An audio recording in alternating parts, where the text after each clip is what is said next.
Youth in politics, ये नारा आपने भारत की तमाम राजनीतिक पार्टियां और उनके राजनेताओं से सुना होगा।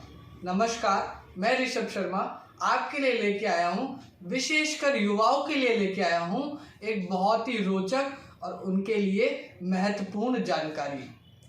यूथ इन पॉलिटिक्स, सभी लोग युवाओं को कहते हैं राजनीति में आइए, पर क्या कोई राजनेता या उनकी पार्टियां ये कहती हैं कि हम युवाओं को चुनाव लड़वाएंगे?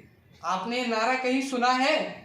आप कहेंगे नहीं। जी हाँ, भारत में युवाओं को सिर्फ राजनीति में लाना और उनको राजनीति चुनाव जीतने के लिए इस्तेमाल करना यहीं तक सीमित रह गया है। कोई भी पार्टी आज ये दम से नहीं कह सकती कि हम युवाओं को चुनाव लड़वाएंगे, हम युवाओं को संसद में भेजेंगे, हम युवाओं को विधानसभा में भेजेंगे और हम युवाओं को चुने हुए प्रतिनिधि के रूप में परियोजनाओं योजनाओं में सम्मिलित करेंगे। आज युवाओं के नाम पे, यूथ इन इलेक्टोरल पॉलिटिक्स के नाम पे सिर्फ पॉलिटिकल लेगेसी से आए हुए पॉलिटिशियन के लिए ही जगह है। कितने ऐसे पॉलिटिशियंस हैं जो बिना पॉलिटिकल लेगेसी के चुनाव लड़ चुके हैं?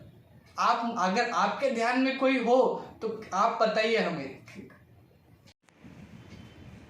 ऐसे कितने भारत में चुने हुए युवा प्रतिनिधि हैं जो युवाओं को सदन के अंदर रिप्रेजेंट करते हैं? आप कहेंगे बहुत सारे हैं, पर मैं आपसे पूछना चाहता हूं, वह सभी क्या बिना पॉलिटिकल फैमिली बैकग्राउंड के हैं? जी नहीं।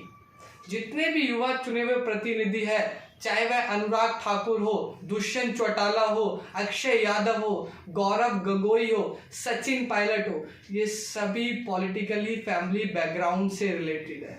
इनके परिवार के अंदर सभी लोग चुनाव राजनीति में थे। तो क्या आज आम युवा को, आम जनमानस युवा को चुनाव लड़ना कठिन हो गया है? जी नहीं। ये सब मोनोपोली बना दी गई है सभी पॉलिटिकल पार्टियों की तरफ से।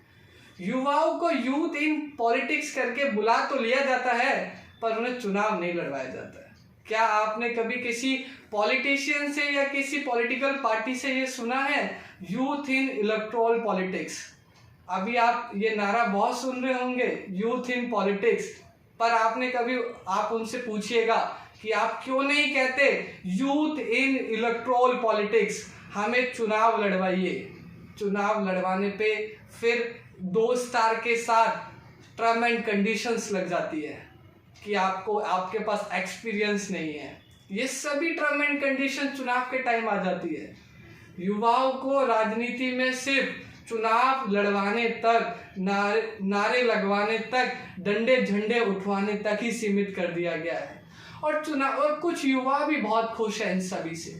पर मैं आप सभी जो अपनी अपनी राजनीतिक पार्टियों में हैं, अनुरोध करता हूं, चुनाव लड़िए। चुनाव लड़ेंगे तो आप सदन में पहुंचेंगे, और सदन में पहुंचेंगे तो आप उस सदन को युवा सोच के साथ अपनी योजनाएं बना सकेंगे और युवाओं के लिए, भारत के युवाओं के लिए योजनाओं पे काम कर सकेंगे।